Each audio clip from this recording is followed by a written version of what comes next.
Challenges to free and fair elections. So पिछले कुछ videos में हमने वो सारे फीचर्स को डिस्कस किया जो कि हमारे देश की इलेक्शंस को डेमोक्रेटिक बनाते हैं। अब इस सेक्शन में हम ये पढ़ेंगे कि हमारे देश में जो भी इलेक्शंस होते हैं या फ्री एंड फेयर इलेक्शंस जो होते हैं उनके सामने क्या चैलेंजेस होते हैं, उनके सामने क्या खतरा रहता है, right. So all this leads to a simple conclusion. तो अभी तक हमने जो भी कुछ डिस्कस किया उसका हम एक कंक्लूजन निकाल सकते हैं। Election in India are basically free and fair. तो हमें ये पता चल गया है कि हमारे देश में जो इलेक्शंस होते हैं वो फ्री एंड फेयर होते हैं, सही तरीके से होते हैं। The party that wins an election and forms government does so because people have chosen it over its rivals. तो जो पार्टी इलेक्शंस में जीतती है, गवर्नमेंट बनाती है, वो इसलिए बना पाती है, वो इसलिए जीत के आती है क्योंकि इलेक्शंस में वोटर्स ने उसे चुना है। उसके राइवल मतलब कि उसके कॉम्पिटिटर के अगेंस्ट में जो पर्सन जीत के आया है उसे लोगों ने वोट दिया है। This may not be true for every constituency. मतलब ज्यादातर में तो ये होता है कि फ्री एंड फेयर इलेक्शंस होते हैं, कोई पर्सन इसलिए जीत के आता है क्योंकि जनता उसको चाहती है कि वो आए। बट कुछ कॉन्स्टिट्यूएंसी में ऐसा हो सकता है कि ये चीज सच ना हो, मतलब कि फ्री एंड फेयर इलेक्शंस ना हो। A few candidate may win purely on the basis of money, power and unfair means. कुछ ऐसे कैंडिडेट्स हो सकते हैं जो कि पूरे तरीके से किस बेसिस पे जीत के आए, वो पैसे के दम पे जीत के आए, वो गलत प्रैक्टिसेस, वो गलत तरीके से जीत के आए। But the overall verdict of a general election still reflects the popular preference. But वही कि अगर हम overall देखें, एक आध चीज को इग्नोर कर दे, या फिर भी मैक्सिमम जो रिजल्ट हमारे पास आता है वो ये होता है कि वहां पे जो पर्सन जीत के आते हैं वो लोग होते हैं जिन्हें जनता एक्चुअल में चाहती है। हाँ, एक आध केस होता है ऐसा जहां ये चीजें नहीं होती, बट अगर हम सारी कॉन्स्टिट्यूएंसीज का मिला के देखें तो मैक्सिमम 90%, उससे भी ऊपर ऐसे लोग होंगे, ऐसी कॉन्स्टिट्यूएंसी होंगी जहां पे जनता का मत जो है वो शो होता है, जहां पे ऐसे लोग जीत के आते हैं जिन्हें जनता एक्चुअली चाहती थी। There are very few exceptions to this rule in the last 60 years in our country, but पिछले 60 सालों में हमें ये देखने मिला है कि इस फ्री एंड फेयर इलेक्शंस वाले फीचर की, हमारे देश में जो फ्री एंड फेयर इलेक्शंस होते हैं इसमें कुछ ही एक्सेप्शंस देखने मिली हैं। मतलब कि कुछ ऐसी कॉन्स्टिट्यूएंसीज, कुछ ऐसे इलेक्शंस में हमें केसेस मिले हैं जहां पे फ्री एंड फेयर इलेक्शन नहीं हुआ है, बट ये जो नंबर है ये बहुत कम है। This is what makes Indian elections democratic. तो पिछले सेक्शंस में हम जितने भी फीचर्स डिस्कस करके आए हैं उनसे हम ये डेफिनेटली कंक्लूड कर सकते हैं कि हमारे देश में जो इलेक्शंस है वो डेमोक्रेटिक होते हैं। और जो हम थोड़े बहुत केसेस की बात कर रहे हैं वो बहुत नंबर में कम है, इसीलिए हम उसे ओवरलुक कर सकते हैं और ये डिसीजन, ये कंक्लूजन निकाल सकते हैं कि हाँ, हमारे देश के इलेक्शंस डेमोक्रेटिक हैं। या the picture looks different if we ask deeper questions. अब मोटे मोटे तौर पे तो हम ये कह सकते हैं कि हाँ, हमारे देश के इलेक्शंस जो हैं वो डेमोक्रेटिक हैं, वो फ्री एंड फेयर हैं। बट अगर हम थोड़े गहराई से एक सवाल पूछने लग जाएं तो हमें कुछ और तस्वीरें नजर आएंगी, कुछ और चीजें जो है वो खुलकर हमारे सामने आएंगी। Are people's preferences based on real knowledge. क्या जो लोग हैं वो जिस बेसिस पे डिसीजन लेते हैं वो बेसिस उनके दिमाग में क्लियर है, या मान लो कोई पर्सन जो है वो डिसीजन इस बेसिस पे ले रहा है कि हमारे देश में, मतलब वो अपने कैंडिडेट को वोट इस बेसिस पे दे रहा है कि उसका कैंडिडेट पढ़ा लिखा होना चाहिए, बहुत पढ़ा लिखा होना चाहिए। बट मान लो कि जो कैंडिडेट है उसने लोगों के सामने ये सही बताया ही नहीं है कि वो कितना पढ़ा लिखा है, या उसने गलत इंफॉर्मेशन जो है वो शो की है, उसने अपने नॉमिनेशन में भी गलत फर्जी सर्टिफिकेट लगाए हैं अपने ग्रेजुएशन के, अपने क्वालिफिकेशन के। तो क्या लोगों के पास हकीकत की नॉलेज है, रियल नॉलेज है जिस बेसिस पे वो डिसीजन लेते हैं? Are the voters getting real choice? और क्या लोगों को सच में चॉइस मिल रही है? Is election really level playing field for everyone? क्या इलेक्शंस में लेवल प्लेइंग फील्ड है, मतलब कि क्या सारे लोग जो भी इलेक्शंस लड़ रहे हैं वो सब एक जगह पे हैं, एक लेवल पे हैं? Can an ordinary citizen hope to win election? क्या मेरे आपके जैसे लोग ये उम्मीद रख सकते हैं कि वो इलेक्शंस में जीत जाएं? तो क्या ऐसी सिचुएशन हमारे देश में है? Questions of this kind bring the many limitations and challenges of Indian elections to our attention. अब ये जो भी हमने सवाल डिस्कस किए कि क्या भाई लेवल प्लेइंग फील्ड है या नहीं, क्या कोई ऑर्डिनरी पर्सन ये सोच सकता है कि वो इलेक्शंस में जीतेगा या नहीं, तो इस तरीके की जो क्वेश्चंस हैं, इस तरीके के, ये बहुत सारी लिमिटेशंस एंड चैलेंजेस बनाते हैं, खड़े करते हैं हमारे इलेक्शंस के सामने, राइट। और ये चीजें, ये जो क्वेश्चंस हैं, ये हमें और जागरूक करते हैं, हमें अटेंटिव बनाते हैं कि हमें इन क्वेश्चंस पे ध्यान देना है। तो जो लिमिटेशंस हैं ये क्या इंक्लूड करती हैं? Candidates and parties with a lot of money may not be sure of their victory, but they do enjoy a big and unfair advantage over smaller parties and independents. अब ऐसी parties, ऐसे candidates जिनके पास बहुत ज्यादा money है, हो सकता है कि खुद उनको ना पता हो कि वो एक्चुअली इलेक्शंस में जीत के आएंगे या नहीं, बट ऐसे लोगों को एक एडवांटेज जरूर मिल जाती है छोटी पार्टीज और इंडिपेंडेंट्स जो कैंडिडेट रहते हैं उनके ऊपर। कैसे एडवांटेज मिलती है? मान लो जो पर्सन जिसके पास बहुत ज्यादा पैसा है वो बड़ी बड़ी रैलीज करेगा, वो बड़े बड़े मतलब अपने भाषण वगैरह, रैलीज और पूरा इलेक्शन कैंपेन बहुत बड़े लेवल पे वो शुरू करेगा। अब भले ही उसको ये नहीं पता कि वो जीतेगा नहीं जीतेगा, बट लोगों ने रैलीज के टाइम में बहुत ज्यादा जो कैंपेन है वो किसका देखा? उस पार्टी का जिसके पास पैसा है। जो कैंडिडेट, जो इंडिविजुअल पर्सन जिसके पास पैसा ही नहीं है, जो छोटी पार्टीज है, वो उतने बड़े लेवल पे कैंपेन नहीं कर पाई, तो डायरेक्टली इनडायरेक्टली लोगों के सामने उस पार्टी का नाम जो है वो छप गया, उनके दिमाग में वही नाम सबसे पहले आएगा जो कि पार्टी बड़े लेवल पे इलेक्शन कैंपेन कर रही थी। तो लोग कहीं ना कहीं जो है इसकी वजह से प्रभावित होंगे।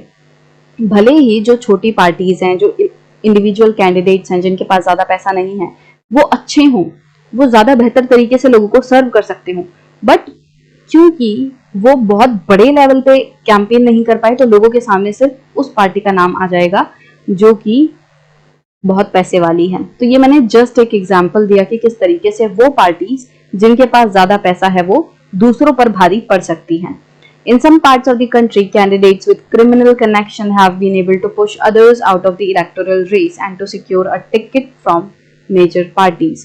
वहीं देश के कुछ ऐसे हिस्से हैं जहां हमें ये देखने मिलता है कि जो ऐसे कैंडिडेट्स हैं जिनका क्रिमिनल कनेक्शन है, जिनके ऊपर कुछ केसेस चल रहे हैं, जिनके ऊपर कुछ एलिगेशंस लगे हुए हैं, जो कि खुद जेल में भी जाके आ चुके हैं, जो जेल भी जा रखे हैं, ऐसे क्रिमिनल कनेक्शन वाले लोग भी कुछ हिस्सों में हमें ये देखने मिला है कि वो दूसरे लोगों को रेस से हटा देते हैं और खुद बड़ी बड़ी पार्टी से टिकट ले लेते हैं। टिकट लेना मतलब कि वही कि वो नॉमिनेट हो जाते हैं, वो इलेक्शन में खड़े हो जाते हैं बड़ी पार्टीज के नाम पे, उनके पार्टी के under.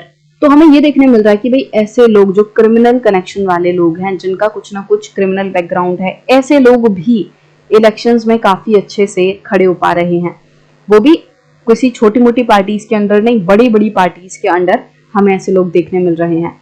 Some families tend to dominate political parties. अब कुछ हमें ऐसी पॉलिटिकल पार्टीज दिखती हैं जहां परिवारवाद चलता है, जहां सिर्फ एक ऐसी फैमिली होती है जो कि पूरी पार्टी को डोमिनेट कर रही होती है। Tickets are distributed to relatives from these families, और जो पार्टी से टिकट दी जाती है वो भी सिर्फ और सिर्फ अपने रिलेटिव्स को ही दी जाती है, ऐसा देखने मिलता है। अब ऐसे केस में क्या होगा कि जो पार्टी खुद डेमोक्रेटिक तरीके से ऑपरेट नहीं कर रही है, जो सिर्फ अपने अपने लोगों के बारे में सोच रही है, एक मोनार्की की तरह काम कर रही है, क्या वो देश में सही तरीके से डेमोक्रेसी ला पाएगी? क्या वो डेमोक्रेसी को सही तरीके से सर्व कर पाएगी? तो हमारे सामने इस तरीके के सवाल खड़े होते हैं। Very often elections offer little choice to ordinary citizens, और काफी बार हमें ये देखने मिलता है कि हमारे देश में जो वोटर्स हैं उनके सामने बहुत कम चॉइसेस होती हैं, मतलब रियल चॉइस जो है लोगों के आगे नहीं होती। For both the major parties are quite similar to each other both in policies and practice. जैसे कि हमारे देश में जो बहुत बड़ी बड़ी पार्टीज हैं, मान लो दो बड़ी पार्टीज हैं, बीजेपी एंड कांग्रेस, तो अभी तो हमें ये देखने मिल रहा है कि दोनों की अप्रोच में काफी डिफरेंस है, बट लेट्स से हमें ऐसा भी देखने मिलता है कि जो बड़ी बड़ी पार्टीज होती हैं, मान लो एक्स पार्टी है, वाई पार्टी है, ठीक है, ये दो पार्टीज हैं और ये सबसे बड़ी पार्टी है, यही दोनों सबसे ज्यादा इलेक्शंस में लड़ रही हैं, बट इन दोनों की जो पॉलिसीज हैं, इन दोनों का ही जो सोचने का तरीका है वो बहुत ज्यादा अलग नहीं है। तो क्या ऐसे में जो वोटर्स हैं उनके पास रियल चॉइस है? तो इसका आंसर होगा नहीं, क्योंकि दोनों ही पार्टीज अपनी अप्रोच में, पॉलिसीज में, प्रैक्टिसेस में लगभग सेम ही है। अब चाहे वोटर एक्स को चुने, चाहे वोटर वाई को चुने, ज्यादातर क्या होगा कि मतलब जो अल्टीमेट रिजल्ट होगा पॉलिसीज के फॉर्म में, प्रैक्टिसेस के फॉर्म में, काम करने के तरीके में, वो दोनों का ही सेम ही होने वाला है। एक्स भी लगभग उसी तरीके से काम करने वाली है सत्ता में आने के बाद, और वाई भी। तो लोगों के पास रियल चॉइस कहाँ हुई? दोनों में से वो किसी को भी चुने तो मतलब ज्यादा फर्क नहीं पड़ने वाला है। तो इस तरीके की बहुत सारी ऐसे हमें सिमिलर पार्टीज देखने मिलती हैं। भले ही स्टेट हो, भले ही नेशनल हो, कहीं कहीं पे हमें ऐसा देखने मिलता है कि जो पार्टीज हैं, जो बड़ी पार्टीज हैं, उनमें ज्यादा अंतर नहीं होता है। Smaller parties and independent candidates suffer a huge disadvantage compare to bigger parties. तो ये फर्स्ट वाले पॉइंट से ये आप इसे रिलेट कर सकते हो कि जो छोटी पार्टीज होती हैं, जो इंडिपेंडेंट पार्टी होती है, उन्हें बहुत ज्यादा नुकसान होता है बड़ी पार्टी के मुकाबले। These challenges exist not just in India but also in many established democracies। और अब ये जो हमने challenges डिस्कस किए, जो भी पॉइंट डिस्कस किए, वो ऐसा नहीं है कि सिर्फ और सिर्फ इंडिया में ही हैं। ये बहुत बड़ी बड़ी डेमोक्रेसीज में, जो दूसरी ऐसी डेमोक्रेसीज हैं, उनमें भी देखने मिलता है। These deeper issues are a matter of concern for those who believe in democracy। और ये सारे इश्यूज जो हैं, ये उन लोगों के लिए चिंता का विषय हैं जो लोग बहुत ज्यादा डेमोक्रेसी में विश्वास करते हैं।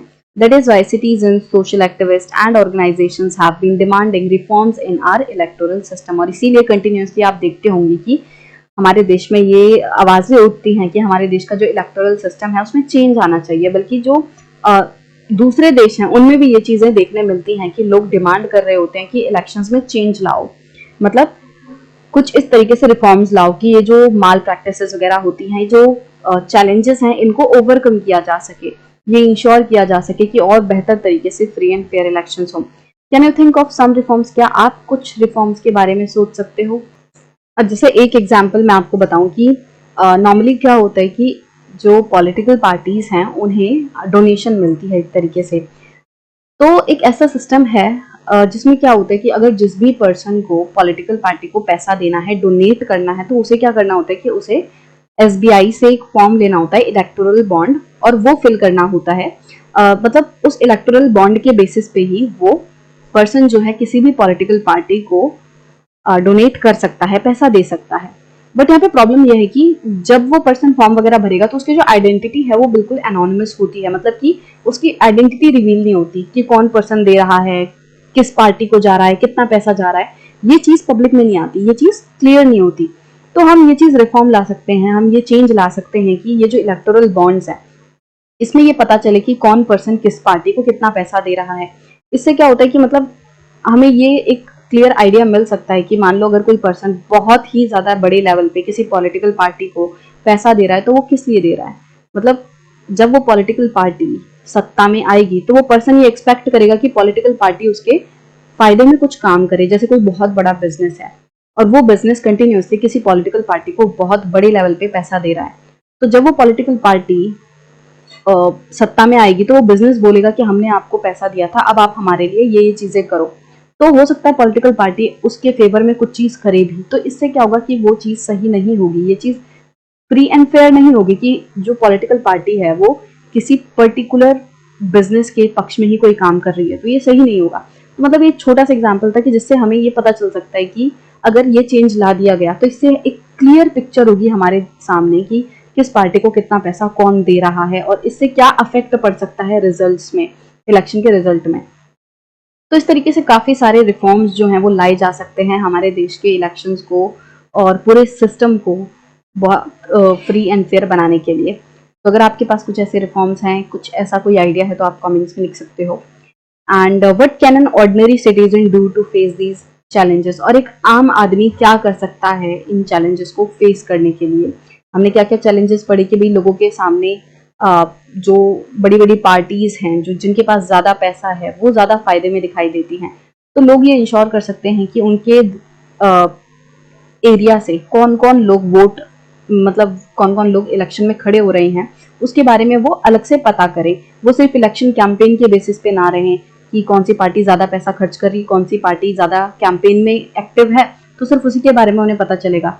इसीलिए जो लोग हैं उन्हें अपने लेवल पे क्या करना है कि वो पूरी इन्फॉर्मेशन अपने पास रखें, पूरी नॉलेज रखें कि हाँ हमारे जगह से कौन कौन लोग इलेक्शन लड़ रहे हैं, क्या क्या उनका बैकग्राउंड है, किस तरीके की वो प्रोमिसेस कर रहे हैं, आप उनको और थोड़ा बेटर तरीके से जानो।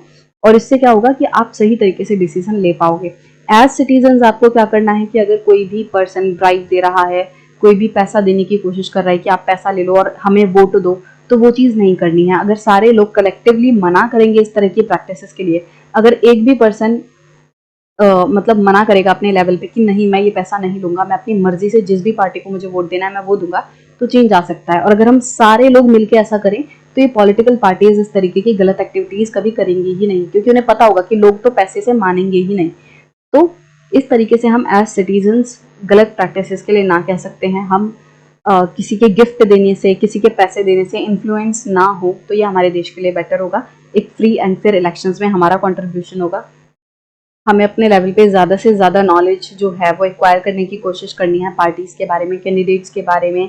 अगर कोई ऐसा कैंडिडेट है जो कि क्रिमिनल कनेक्शन वाला है तो हम उसको अवॉइड करें वोट देने के लिए, क्योंकि अगर ऐसा पर्सन इलेक्शंस में जीत के आएगा तो हम उससे क्या एक्सपेक्ट करेंगे? उससे हम ये एक्सपेक्ट करेंगे कि वो अ, अच्छा काम करेगा? नहीं, ऐसा होगा ही नहीं। वो खुद अगर क्रिमिनल है तो खुद उसके टाइम में क्रिमिनल जो एक्टिविटीज़ है वो बढ़ेंगी ही।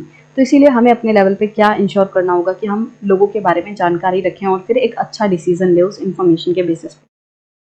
So with this, we have come to the end of our chapter number 3 of class 9 civics. I hope you like this video, and if you do, then please give it a thumbs up. If you're new to the channel, then please subscribe it and don't forget to press the bell icon so that you never miss an update. So we'll meet in the next video with a new chapter. Bye bye.